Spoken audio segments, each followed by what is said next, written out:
Hello बच्चों, कैसे हैं आप सब। उम्मीद है आप सब बहुत अच्छे से होंगे। आपकी एग्जाम भी कंप्लीट हो गई होगी और अब आप लोग न्यू सेशन की तैयारी कर रहे होंगे। बहुत सारे बच्चे जो है क्लास 8 से 9 में आ गए होंगे। तो क्लास 8 से 9th में आने के बाद आप लोग की बहुत सारी चीजें चेंज हो जाती है। जैसे फिजिक्स से बहुत सारे न्यूमेरिकल्स आ जाते हैं। इस न्यूमेरिकल्स भी सॉल्व करेंगे हम लोग। जैसे आप लोग मैथ्स मैथ्स जो है अलग से एक सब्जेक्ट है, लेकिन यहाँ पर क्या है, जिस तरह से मैथ आप कैलकुलेट करते हैं उसी तरह से फिजिक्स में बहुत सारे कैलकुलेशन आएंगे। इसलिए थोड़ा सा फिजिक्स क्या हो जाएगा, आप लोगों को अच्छे से कंसेप्ट के साथ में से देखना है। तो यदि मान लीजिए आपको क्या क्या चेंजेज हो जाता है क्लास 8 से 9th आने पर, यदि आप जानना चाहते हैं तो इसके लिए मैंने वीडियो बना रखा है, उसे भी आप जाके देख सकते हैं। तो चलिए, उम्मीद है कि ये वीडियो जो आपको अच्छा लगेगा। तो सबसे पहले हम चैप्टर 1 स्टार्ट करते हैं, मोशन। क्या स्टार्ट करते हैं? मोशन। ये क्लास 9th की चैप्टर फर्स्ट है। तो आज से हम लोग की क्लास स्टार्ट हो जाती है, सारे वीडियो अपडेट कंटिन्यू आते रहेंगे। तो चलिए स्टार्ट करते हैं हम लोग। सबसे पहला जो टॉपिक है, रेस्ट। क्या है? Rest and motion. ये रेस्ट एंड मोशन, ये हम लोग को चैप्टर फर्स्ट में पढ़ना है। क्या पढ़ना है? रेस्ट पढ़ना है और मोशन पढ़ना है। तो रेस्ट क्या होता है, मोशन क्या होता है, तो ये जानेंगे हम लोग। कंसेप्ट किसकी? कंसेप्ट रेस्ट की और मोशन की। तो रेस्ट क्या होता है, ये जनरली आप लोग जब 11th में जाएंगे तो मैकेनिक्स का एक पार्ट होता है, तो इसे पढ़ना होता है आप लोगों को। तो चलिए हम लोग क्या करते हैं, हम लोग स्टार्ट करते हैं कंसेप्ट। किसकी कंसेप्ट? रेस्ट की और मोशन की। तो देखिए बच्चों, यहाँ पे रेस्ट क्या होता है, मोशन क्या होता है। मान लीजिए आप आप मतलब आप, यदि मान लीजिए आप क्या है, अपने पापा को ड्रॉप करने गए हैं रेलवे स्टेशन। आप अपने पापा को ड्रॉप करने गए रेलवे स्टेशन, ठीक है।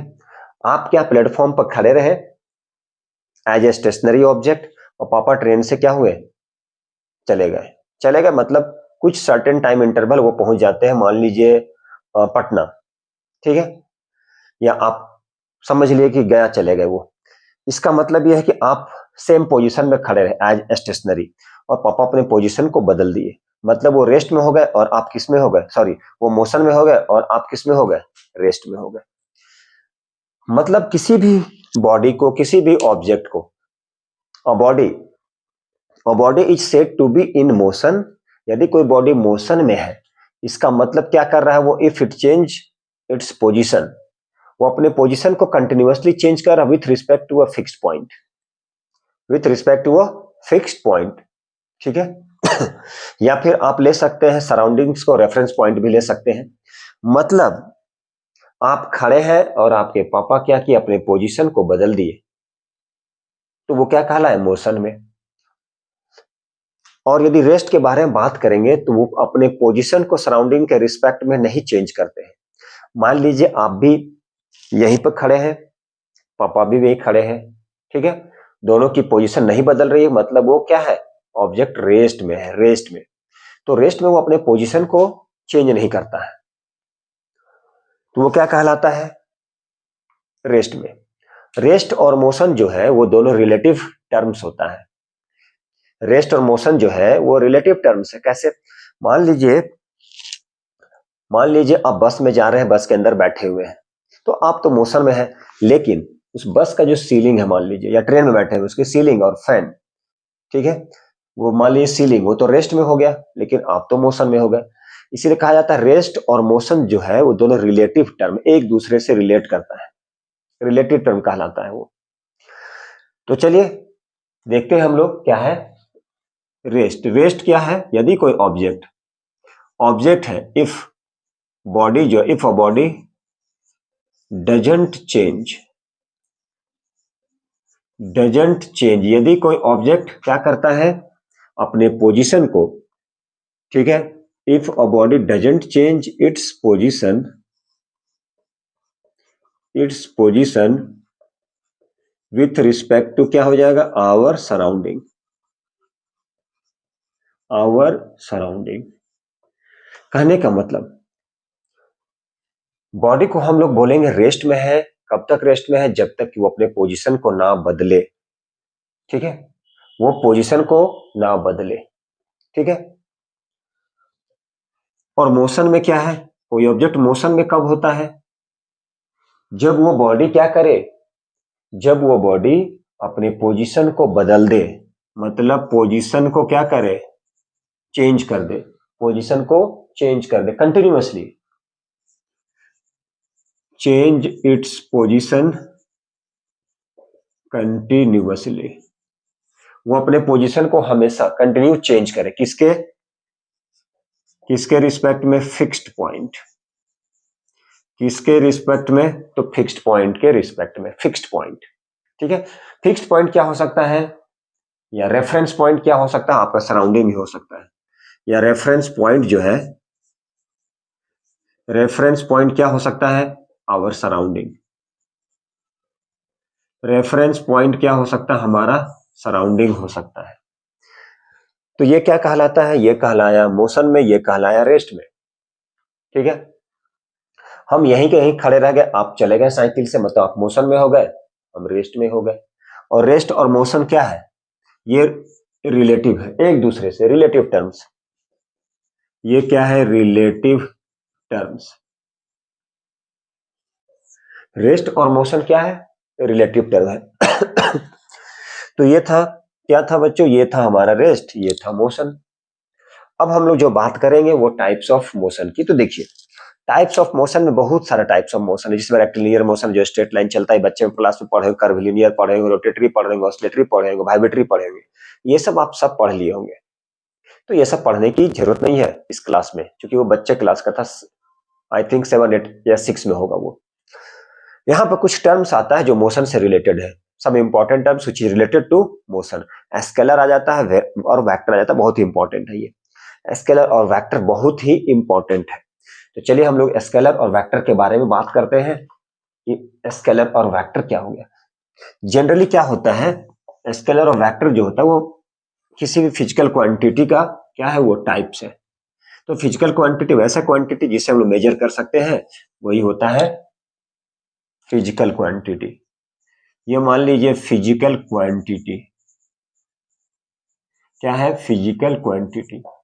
तो फिजिकल क्वांटिटी में दो आ जाएगा, क्या आ जाएगा, एक स्केलर और दूसरा क्या आ जाएगा, दूसरा आ जाएगा वेक्टर।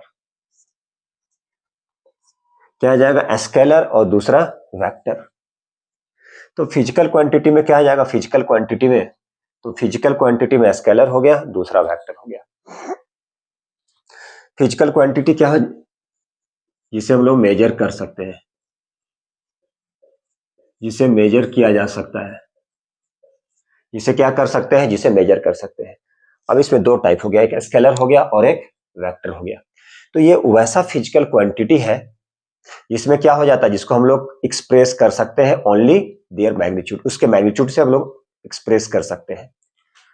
तो ये जो स्केलर क्वांटिटी है, इसमें क्या होना चाहिए, ओनली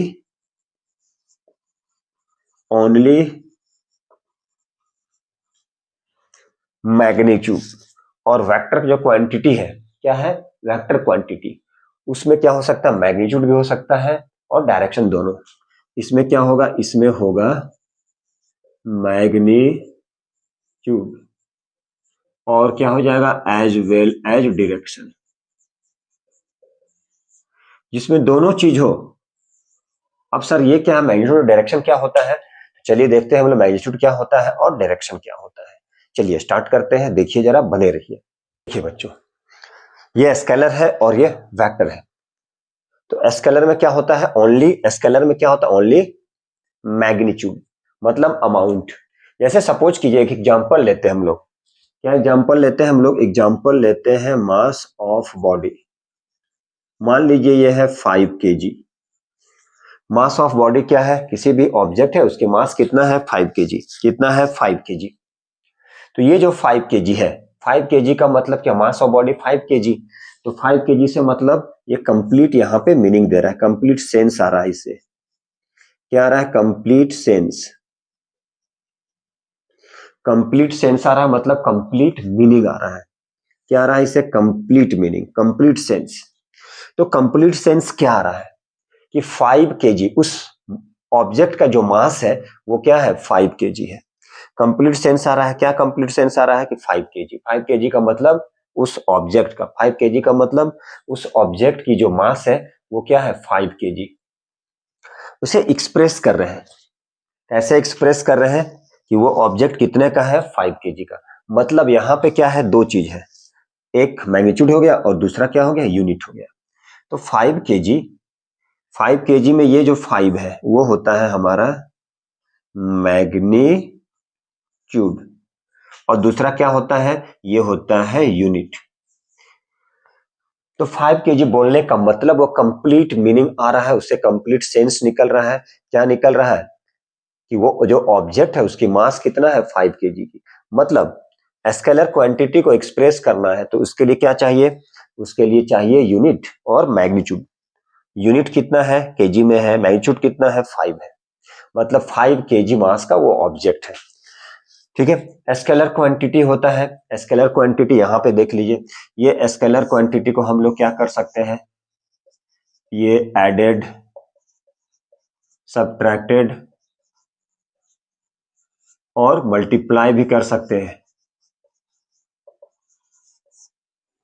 क्या कर सकते हैं, वेक्टर लॉ ऑफ एडिशन से मल्टीप्लाई होता है। क्या होता है, ये होता है vector law of addition. Vector law of addition से मल्टीप्लाई होता है। किससे मल्टीप्लाई होता है, तो ये मल्टीप्लाई होता है वेक्टर लॉ ऑफ एडिशन। ठीक है, चलिए अब वेक्टर के बारे में चलते हैं। तो वेक्टर में क्या चाहिए, मैग्नीट्यूड भी चाहिए और डायरेक्शन दोनों चाहिए। क्या चाहिए, मैग्नीट्यूड एंड डायरेक्शन दोनों चाहिए। तो वो क्या कहलाता है, वो कहलाता है वेक्टर क्वांटिटी। मतलब यदि यहाँ पे हम बात करें, यदि यहाँ पे हम बोले 5 मीटर, क्या बोले, यदि यहाँ पे हम बोलते हैं 5 मीटर, तो 5 मीटर बोलने का मतलब क्या हुआ, तो 5 मीटर बोलने का मतलब हुआ, अब सबसे पहले आप बोलिएगा 5 मीटर मतलब किस डायरेक्शन में, विच डायरेक्शन, सबसे पहला क्वेश्चन। यदि आंसर आएगा कि इस डायरेक्शन में, ईस्ट वेस्ट नॉर्थ साउथ, तब जाके उसे कंप्लीट मीनिंग निकल रहा है। 5 मीटर है, किस डायरेक्शन में जा रहा है पता ही नहीं है, मतलब डायरेक्शन तो पता ही नहीं है। यदि डायरेक्शन नहीं पता है, ओनली मैग्नीट्यूड पता है, तब तो वह स्केलर क्वांटिटी होगा। तो सबसे पहले आप ये खुद से क्वेश्चन करेंगे, 5 मीटर इन विच डायरेक्शन, किस डायरेक्शन में जा रहा है, ये किस डायरेक्शन में, 5 मीटर जो है किस डायरेक्शन में। यदि हम यहां बोल दे टुवर्ड्स ईस्ट, यहां बोल दे टुवर्ड्स ईस्ट, मतलब यहां पे क्या हो गया, इसकी डायरेक्शन पता हो गया, इसकी क्या हो गया, इसकी डायरेक्शन पता हो गया। अब इसकी डायरेक्शन मालूम चलेगा टुवर्ड्स ईस्ट, तो इसका मतलब ये क्या हो गया, ये हो गया वेक्टर क्वांटिटी। डायरेक्शन पता है, मैग्नीट्यूड भी पता है। आगे चल के हम लोग पढ़ेंगे क्लास 11th में कि डायरेक्शन भी पता है, मैग्नीट्यूड भी पता है, फिर भी ये कोई नेसेसरी नहीं है कि वो वेक्टर क्वांटिटी होगा। वेक्टर क्वांटिटी होगा ऐसा जैसे करंट के मामले में है, आगे चल के बात करेंगे। करंट के मामले में कि वो सारा प्रॉपर्टी उसमें होता है, सारा पैरामीटर शो करता है वेक्टर को, फिर भी वो वेक्टर नहीं होकर स्केलर होता है। क्यों होता है, उसके पीछे रीजन है, क्योंकि वो क्या है, वेक्टर लॉ ऑफ एडिशन को शो नहीं करता है, स्केलर लॉ ऑफ एडिशन को शो करता है। ये सबसे इंपॉर्टेंट कंसेप्ट है उसकी। यहाँ पे कंप्लीट मीनिंग आ रहा है क्या, कि टुवर्ड्स ईस्ट, ईस्ट डायरेक्शन, मतलब डायरेक्शन पता है, ठीक है, और मैग्नीट्यूड भी पता है, मतलब वो वेक्टर क्वांटिटी है। तो वेक्टर क्वांटिटी के लिए क्या क्या पैरामीटर्स होना चाहिए, सबसे पहले यूनिट होना चाहिए, डायरेक्शन होना चाहिए और न्यूमेरल वैल्यू होना चाहिए। चलिए ये भी हम लोग कंसेप्ट ले लें, क्या क्या होना चाहिए, न्यूमेरल वैल्यू, ठीक है, न्यूमेरिकल वैल्यू होना चाहिए, जैसे यहाँ पे है, क्या है, न्यूमेरिकल वैल्यू, यूनिट और डायरेक्शन। न्यूमेरल वैल्यू, यूनिट और direction, numerical value, unit and direction, ये चीज होना चाहिए। न्यूमेरिकल वैल्यू, यूनिट और डायरेक्शन।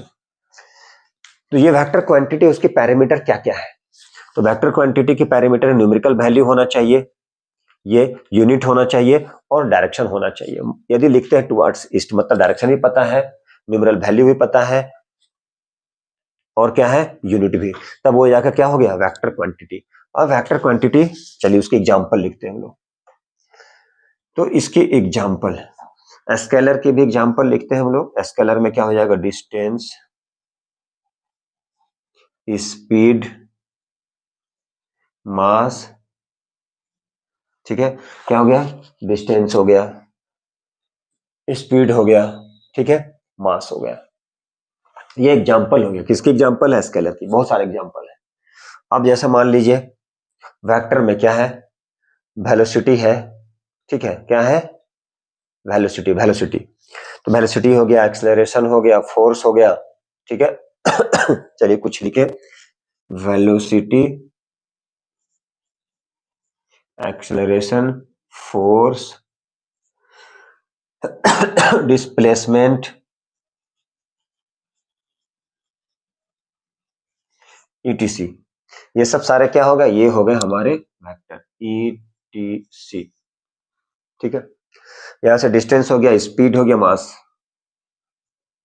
ये क्या हो गया, ये हो गया स्केलर क्वांटिटी। तो ये था हमारा स्केलर और ये था हमारा वेक्टर। स्केलर भी हो गया, वेक्टर भी हो गया। ठीक है, डेंसिटी हो गया। ठीक है, तो क्या लिख सकते हैं, यहां पे आप लिख सकते हैं डेंसिटी, बहुत सारे हैं। ठीक है, चलिए अब हम लोग नेक्स्ट करने वाले हैं, यदि ये तो हो गया, रेस्ट हो गया, मोशन हो गया।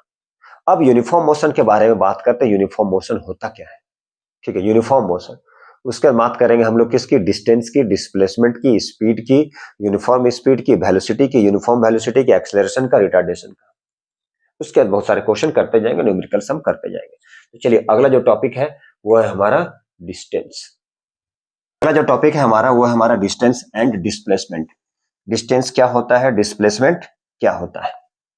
फिर उसके बाद हम लोग पढ़ेंगे स्पीड के बारे में, वेलोसिटी के बारे में, फिर पढ़ेंगे हम लोग एक्सेलरेशन के बारे में, रिटार्डेशन के बारे में, फिर बहुत सारे न्यूमेरिकल्स करेंगे। तो देखिए यहां पर डिस्टेंस क्या है और डिस्प्लेसमेंट। सबसे पहले हम लोग जानते हैं वन डायमेंशन क्या होता है। बॉडी, यदि बॉडी मूव करता है long straight line, body moves along straight line, तो उसे हम लोग बोलते हैं स्ट्रेट लाइन। क्या बोलते हैं, उसे बोलते हैं, यदि कोई बॉडी मूव कर रहा है स्ट्रेट पाथ में, स्ट्रेट लाइन पाथ में, तो उसे बोलते हैं वन डायमेंशन। ठीक है, यदि वो कर्वीलिनियर कर्व में तो उसे क्या बोल देंगे, उसे बोलेंगे टू डायमेंशन। ठीक है, तो ये पढ़ना नहीं है, जनरली हम लोग मोशन में पढ़ रहे होते हैं, वन डायमेंशन ही पढ़ रहे होते हैं। तो चलिए हम लोग किसके बारे में बात करेंगे, डिस्टेंस के बारे में और डिस्प्लेसमेंट के बारे में। डिस्टेंस, ये है हमारा डिस्टेंस, और दूसरा चलिए एक ही बार में हम लोग कर लेते हैं यहां पे डिस्प्लेसमेंट।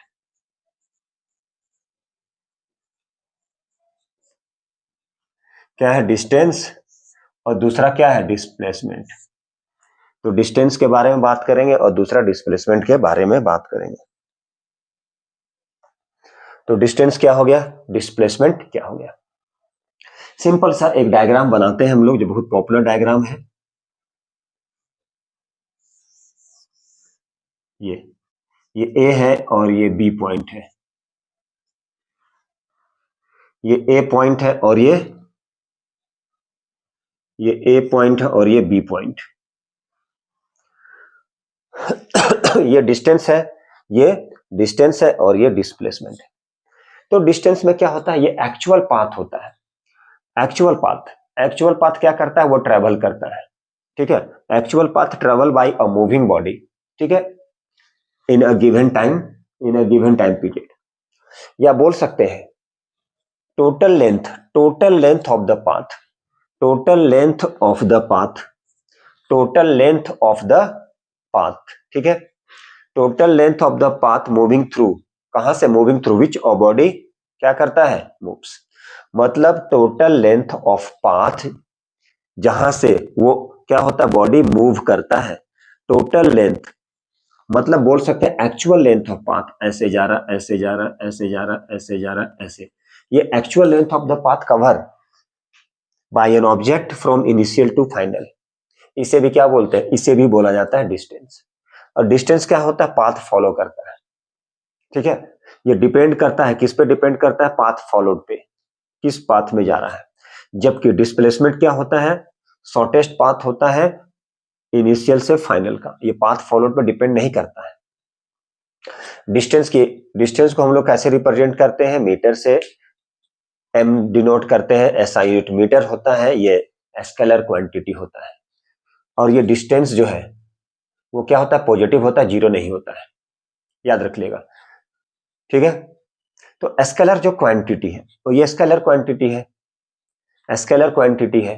अब ये क्या करता है, डिपेंड्स करता है पाथ फॉलोड पे। जबकि जबकि ये जो शॉर्टेस्ट पाथ कवर करता है कोई भी ऑब्जेक्ट फ्रॉम इनिशियल से फाइनल, ए से बी, ए से बी, वो क्या होता है, वो होता है डिस्प्लेसमेंट।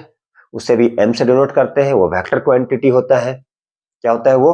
वेक्टर क्वांटिटी होता है। ये पाथ फॉलोड पर डिपेंड नहीं करता है। तो यदि ऐसे लिखेंगे आप तो इससे क्या हो जाएगा? दोनों की डिफरेंस। तो डिस्टेंस क्या हो गया? तो डिस्टेंस में बोल सकते हैं एक्चुअल पाथ।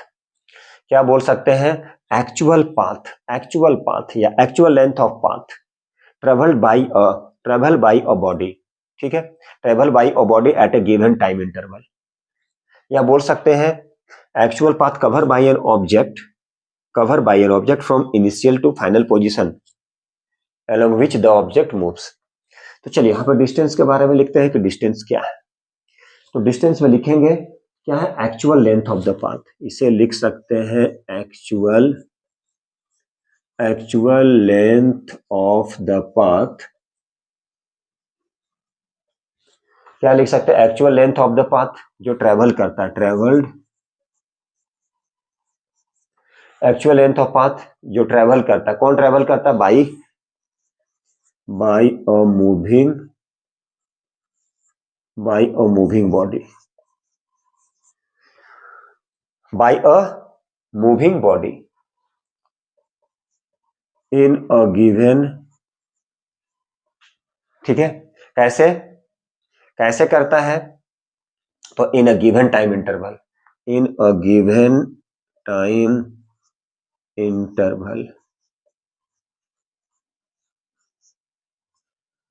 ये तो actual length of the path, ठीक है। एक्चुअल लेंथ, ये देखिए actual length of the path travelled by a moving body in a given time interval. और ये किस पे डिपेंड करता है? पाथ फॉलोड पे। किस पाथ को फॉलो कर रहा है, किधर से होके जा रहा है। ये क्या है? स्केलर क्वांटिटी होता है। कैसा होता है? ये होता है स्केलर क्वांटिटी।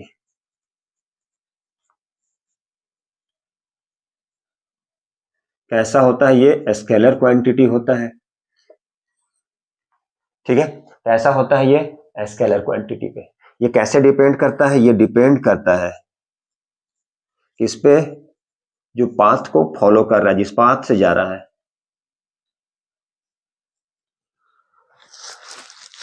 ठीक है, ये क्या हो सकता है? डिस्टेंस पॉजिटिव होता है। डिस्टेंस क्या होता है? Always positive. कभी बोले हैं आपके हम -5 किलोमीटर गए हैं? Always positive. क्या होता है? ये ऑलवेज पॉजिटिव होता है। ये देखिए, अब ये जो शॉर्टेस्ट पाथ है, ये जो शॉर्टेस्ट पाथ देख रहे हैं, इसे ही हम लोग क्या बोलते हैं? इसे ही बोलते हैं डिस्प्लेसमेंट। क्या बोलते हैं? डिस्प्लेसमेंट, मतलब शॉर्टेस्ट पाथ कवर। डिस्प्लेसमेंट क्या हो गया? शॉर्टेस्ट पाथ जो है, सबसे शॉर्टकट पाथ जो कवर कर रहा है, शॉर्टेस्ट पाथ। ठीक है, covered by an object, covered by the object. Shortest path को जो कवर कर रहा है, कौन कवर कर रहा है? वो ऑब्जेक्ट। तो shortest path cover by the object, वो क्या कहलाता है? वो कहलाता है डिस्प्लेसमेंट। ये क्या होता है? Vector quantity. ये क्या होता है? Vector quantity.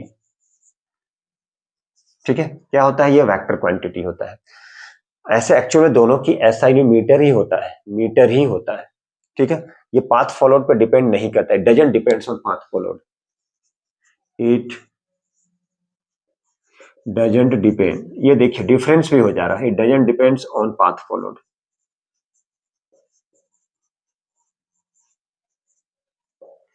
ये पॉजिटिव भी होता है, नेगेटिव भी होता है और जीरो भी होता है। इट में पॉजिटिव, नेगेटिव और जीरो। पॉजिटिव भी हो सकता है, नेगेटिव भी हो सकता है एंड जीरो भी हो सकता है।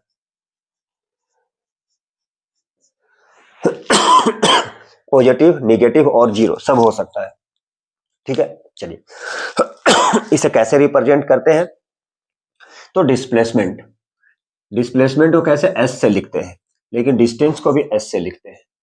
ये वेक्टर क्वांटिटी है, ऐसे लिख सकते हैं। ये स्केलर क्वांटिटी है। तो ये क्या हो गया? डिस्प्लेसमेंट हो गया और ये डिस्टेंस हो गया।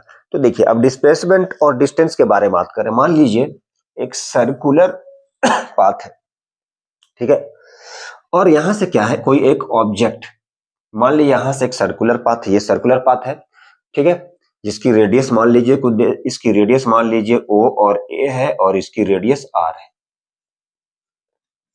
क्या है, इसकी रेडियस आर है। अब ये क्या है, वन राउंड, एक चक्कर में पूरा complete, it moves one round in circular orbit या सर्कुलर ट्रैक। तो इस कंडीशन में क्या करना है, इसकी डिस्टेंस बताना है कितना होगा, और इसके डिस्प्लेसमेंट बताना है। क्या करना है, डिस्टेंस बताना है और डिस्प्लेसमेंट। तो चूंकि एक चक्कर कंप्लीट मार रहा है तो इसकी डिस्टेंस क्या हो जाएगा, इज इक्वल टू सरकमफेरेंस मतलब 2 पाई आर, यही इसकी डिस्टेंस होगा, एक चक्कर पूरा कंप्लीट मतलब सरकमफेरेंस। और डिस्प्लेसमेंट क्या होता है, तो जिस पॉइंट से वो स्टार्ट किया था चलना सेम पॉइंट पे, मतलब डिस्प्लेसमेंट क्या हो जाएगा, जीरो। सर्कुलर ऑर्बिट में, सर्कुलर पाथ में डिस्प्लेसमेंट जीरो, जिस पोजीशन से आया उसी पोजीशन पे वो पहुंच गया, मतलब क्या हो गया, डिस्प्लेसमेंट जीरो। ठीक है, दूसरा एग्जांपल से देखते हैं हम लोग क्या करते हैं बच्चों। चलिए अब हम लोग दूसरे एग्जांपल से देखते हैं डिस्प्लेसमेंट और डिस्टेंस को। डिस्प्लेसमेंट, मान लीजिए एक डायग्राम बनाते हैं, ठीक है, ये 3 किलोमीटर, ये 4 किलोमीटर, और ये मान लीजिए 5 किलोमीटर, ये ए, ये बी और ये सी। अब इसमें क्या करना है, डिस्प्लेसमेंट फाइंड करना है और डिस्टेंस फाइंड करना है। क्या फाइंड करना है, तो फाइंड करना है डिस्प्लेसमेंट एंड डिस्टेंस। डिस्प्लेसमेंट कितना होगा और डिस्टेंस। किसी भी सर्कुलर ऑर्बिट में, सर्कुलर पाथ में, यदि कोई ऑब्जेक्ट सेम पॉइंट से चला है उसी पॉइंट में चले जाए, इनिशियल और फाइनल सेम, मतलब डिस्प्लेसमेंट जीरो है। और डिस्टेंस क्या हो जाएगा, वो उसकी पेरीमीटर, सरकमफेरेंस मतलब 2 पाई आर। तो डिस्प्लेसमेंट कितना होगा और डिस्टेंस, तो डिस्प्लेसमेंट क्या है, डिस्प्लेसमेंट हो जाएगा AC, डिस्प्लेसमेंट क्या हो जाएगा AC। और डिस्टेंस क्या हो जाएगा, देखिए तो एक्चुअल पाथ है, यहां से चला, मान लीजिए यहां से चला ऐसे ऐसे ऐसे, मतलब डिस्टेंस कितना हो गया, 4 किलोमीटर प्लस 3 किलोमीटर। तो डिस्टेंस कितना हो गया, डिस्टेंस हो गया 7 किलोमीटर। डिस्टेंस कितना हो गया, तो 7 किलोमीटर। और डिस्प्लेसमेंट कितना हो जाएगा, डिस्प्लेसमेंट मतलब शॉर्टेस्ट पाथ, मतलब AC, मतलब शॉर्टेस्ट, क्या है, शॉर्टेस्ट पाथ, क्या है, शॉर्टेस्ट पाथ। तो डिस्प्लेसमेंट क्या हो गया, शॉर्टेस्ट पाथ मतलब AC। मतलब क्या करेंगे, पाइथागोरस से फाइंड कर लीजिए, 4 की स्क्वायर प्लस 3 की स्क्वायर, 4 4 जा 16, 3 3 जा 9, 25, 25 का क्या हो गया 5, मतलब 5 किलोमीटर। ये हो गया हमारा डिस्टेंस और ये हो गया डिस्प्लेसमेंट। मान लीजिए कोई ऑब्जेक्ट को नीचे से ऊपर फेंके, ये h हाइट पे गया, फिर यहां से ये h हाइट पे नीचे आया। अब यहां से हम टोटल डिस्टेंस कितना हो गया, ठीक है, डिस्टेंस और डिस्प्लेसमेंट कितना हुआ, डिस्प्लेसमेंट और डिस्टेंस। डिस्टेंस कितना हो गया, तो h हाइट पे गया ये, फिर रिटर्निंग आ गया, मतलब क्या हो जाएगा, h प्लस h मतलब 2h। डिस्प्लेसमेंट क्या आ गया, यहां से गया सेम पाथ है, मतलब डिस्प्लेसमेंट जीरो। तो हम लोग इस तरह से डिस्टेंस और डिस्प्लेसमेंट को क्या कर सकते हैं, फाइंड कर सकते हैं। ठीक है, चलिए कुछ और क्वेश्चन देखें डिस्टेंस और डिस्प्लेसमेंट से रिलेटेड। मतलब यहाँ पे शॉर्टकट है ये, मतलब कैसे फाइंड करेंगे, ये राइट एंगल ट्रायंगल समझ लीजिए, तो पाइथागोरस थ्योरम लगा दिए। तो पाइथागोरस थ्योरम कैसे होता है, this square plus this square, 9 square plus 16 कितना हो गया 25, 25 के स्क्वायर रूट कितना आ गया 5। तो डिस्प्लेसमेंट क्या हो गया, तो डिस्प्लेसमेंट हो गया 5। ठीक है, यहां पर था किसी भी ऑब्जेक्ट को, व्हेन कोई भी ऑब्जेक्ट है, an object is thrown vertically upward and it goes, ठीक है, अपवर्ड एट कितना distance, h height, suppose h height, and also it falls from the upward to bottom at क्या है h height, then therefore the total distance will be क्या हो जाएगा, h plus h मतलब 2h हो गया, and displacement becomes equal to zero. क्यों, same path, यहां से गया रिटर्न आ गया, मतलब डिस्प्लेसमेंट क्या हो गया, इसकी डिस्प्लेसमेंट हो गया जीरो। ठीक है, चलिए कुछ क्वेश्चन और करते हैं हम लोग। जैसे देखिए यहाँ पे डिस्टेंस और डिस्प्लेसमेंट की कुछ क्वेश्चन और लेते हैं। मान लीजिए यहाँ पे मान लीजिए कोई बच्चा है जिसकी घर है ये ए पे, ठीक है, और यहाँ पे मान लीजिए इसकी स्कूल है, थोड़ा सा बड़ा बना दिया स्कूल। मान लीजिए यहाँ पे स्कूल है ये DNS, ये हाउस है। अब ये ऑब्जेक्ट यहां से चलना स्टार्ट किया, मान लीजिए कोई बच्चा यहां से चलना स्टार्ट किया, ठीक है, ए पोजीशन से, मतलब ए, ये घर है ये, ठीक है। अब ये यहां से ये चलने स्टार्ट किया तो ये गया इस डायरेक्शन में, सपोज कीजिए 10 किलोमीटर, ठीक है। फिर रिटर्न आ रहा है सेम डायरेक्शन में, क्या आ रहा है, अगेन रिटर्न आया सेम डायरेक्शन में, रिटर्न्स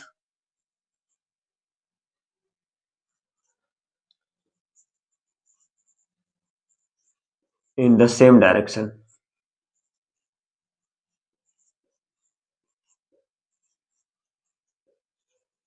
कहां रिटर्न आ गया, रिटर्न आ गया टुवर्ड्स द सेम डायरेक्शन।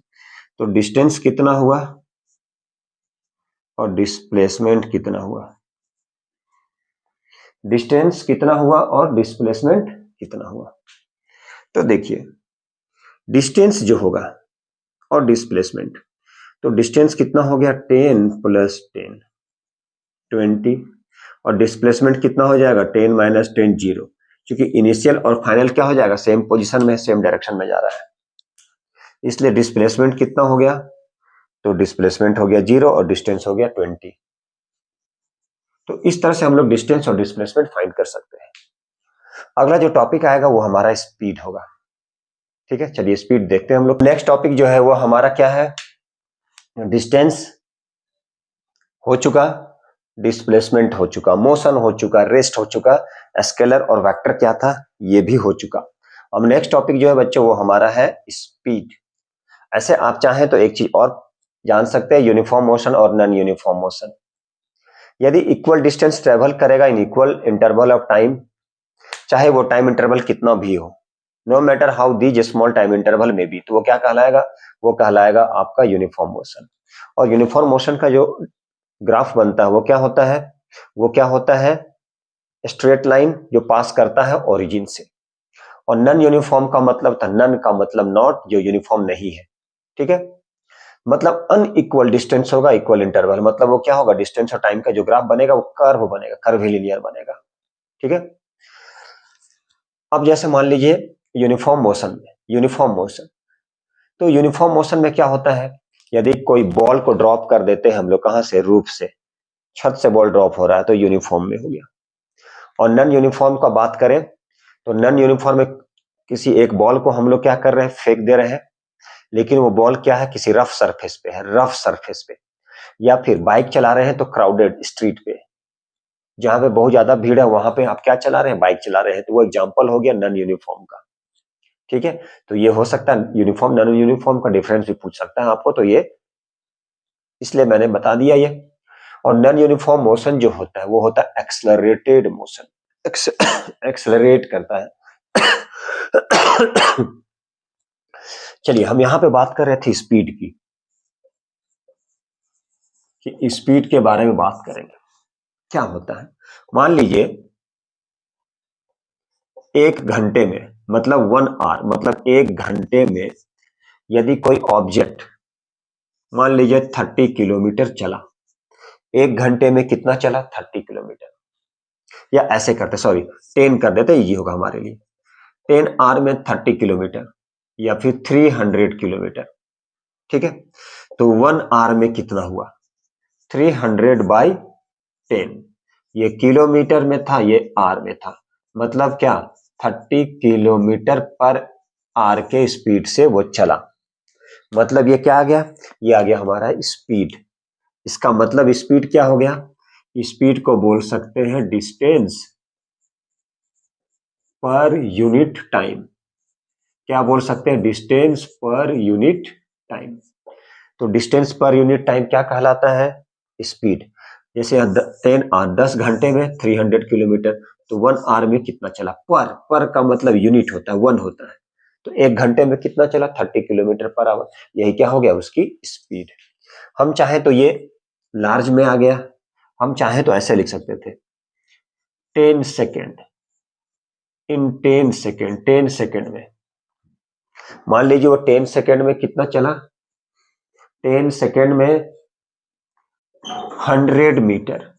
तो 1 सेकेंड में कितना चला? 100/10। तो ये कट गया, क्या हो गया? 10 मीटर पर सेकेंड। मतलब उसकी स्पीड क्या हो गई? तो उसकी स्पीड हो गई 10 मीटर पर सेकेंड।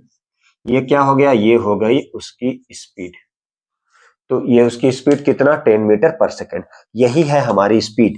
स्पीड क्या होता है? Distance per unit time. Distance per unit time, कि हर 1 सेकेंड में वो कितना डिस्टेंस ट्रेवल कर रहा है, यही कहलाता है स्पीड। तो देखिए यही क्या हो गया? यही हो गया हमारा स्पीड। तो चलिए स्पीड डिस्टेंस लिख सकते हैं यहां, डिस्टेंस बाय टाइम। स्पीड को कैसे डिनोट करते हैं? तो स्पीड को v से डिनोट किया जाता है। चलिए पहले यहां पे स्पीड लिख ले। स्पीड हो गया, कैसे डिनोट करते हैं? तो ये हो गई हमारी, तो स्पीड को v से, डिस्टेंस को s से, टाइम को t से। फिजिक्स के सेंस में डिस्टेंस को क्या लिखते हैं लोग? s से। ये हो गया डिस्टेंस, और ये क्या हो गया? ये हो गया हमारा टाइम। ये हो गया डिस्टेंस और ये हो गया टाइम। तो देखिए जरा, स्पीड इक्वल टू क्या हो गया? Distance by time. ठीक है, speed equal to distance by time, तो distance equal to speed into time. ठीक है, बोल सकते हैं। चलिए, और स्पीड क्या है? ये हमारा है स्केलर क्वांटिटी। तो स्पीड क्या है बच्चों? तो स्पीड है हमारा स्केलर क्वांटिटी। स्पीड कैसा है? तो स्पीड है स्केलर क्वांटिटी। ये स्पीड है, स्पीड क्या हो गया? तो स्पीड हो गया हमारा स्केलर क्वांटिटी। ठीक है, चलिए ये मालूम चल गया स्पीड। ये हमारा बिगर यूनिट है, ठीक है, और ये क्या है? Smaller unit. चलिए अब इसकी यूनिट, स्पीड की एसआई यूनिट, मतलब क्या बोलेंगे? हम बोलेंगे एसआई यूनिट। तो स्पीड की एसआई यूनिट क्या है? डिस्टेंस। ध्यान से देखिए जरा। चलिए अब यहां पे डिस्टेंस का मीटर, टाइम का सेकेंड, क्या बन गया? मीटर पर सेकेंड, या हम ऐसे लिख सकते हैं, ये हो गया डिस्टेंस बाय टाइम। क्या हो गया? Distance by time. ठीक है, क्या हो गया? डिस्टेंस। स्पीड इक्वल टू क्या हो गया? Distance by time. तो ये उसकी क्या हो गई? यूनिट। हम चाहे तो इसे कन्वर्ट कर सकते हैं। मान लीजिए आ गया यहाँ पे 40 किलोमीटर पर आवर, इसे कन्वर्ट करना है मीटर पर सेकेंड में। बहुत इंपॉर्टेंट है, जब भी आप स्पीड लिखेंगे उसकी एसआई यूनिट में, या क्वेश्चन में लिखा रहेगा कि उसकी क्या लिखना है? एसआई यूनिट लिखना है। तो जब भी लिखेंगे एसआई यूनिट में, मान लीजिए यहाँ पर 40 किलोमीटर पर आवर है, तो देखिए हम चाहते तो डायरेक्ट बोल सकते थे 5/18, लेकिन सबसे पहले आप समझ जाइए, ये किलोमीटर में है तो 1000 से किए, तो ये मीटर। आर में है तो मिनट, मिनट से सेकेंड। अब ये 0 0 0 0, 2 3 जा 2 5 जा 2 3 जा 20, कितना आ गया? ये 100/9 मीटर पर सेकेंड। तो ये हमारा लॉन्ग मेथड हो गया। क्या किए? किलोमीटर से मीटर कर दिए, और आर था, आर से मिनट, मिनट से सेकेंड कर दिए। तो ये हमारा लॉन्ग मेथड हो गया। अब आप चाहें तो इसका शॉर्ट मेथड है। तो शॉर्ट मेथड क्या है बच्चों? जैसे यहाँ पे 40 किलोमीटर पर आवर, तो 40 इंटू क्या कर दिए? 5/18। ठीक है, 2 से, 2 9 जा 2 2 जा 0, कितना आ गया? 100/9 मीटर पर सेकेंड। देखिए दोनों आंसर सेम है क्या? यदि आपको किलोमीटर पर आवर है, किलोमीटर पर आवर से मीटर पर सेकेंड में करना है, तो कितने से मल्टीप्लाई? 5/18। कितने से मल्टीप्लाई? 5/18। तो आप उसे क्या कर सकते हैं? 5/18 से मल्टीप्लाई कर सकते हैं। ठीक है, चलिए अब थोड़ा सा देखते हैं इसकी। अब यहां पे था किलोमीटर पर आवर, अब यदि मीटर पर सेकेंड, मीटर पर सेकेंड उससे किलोमीटर पर आवर में करेंगे तो क्या होगा?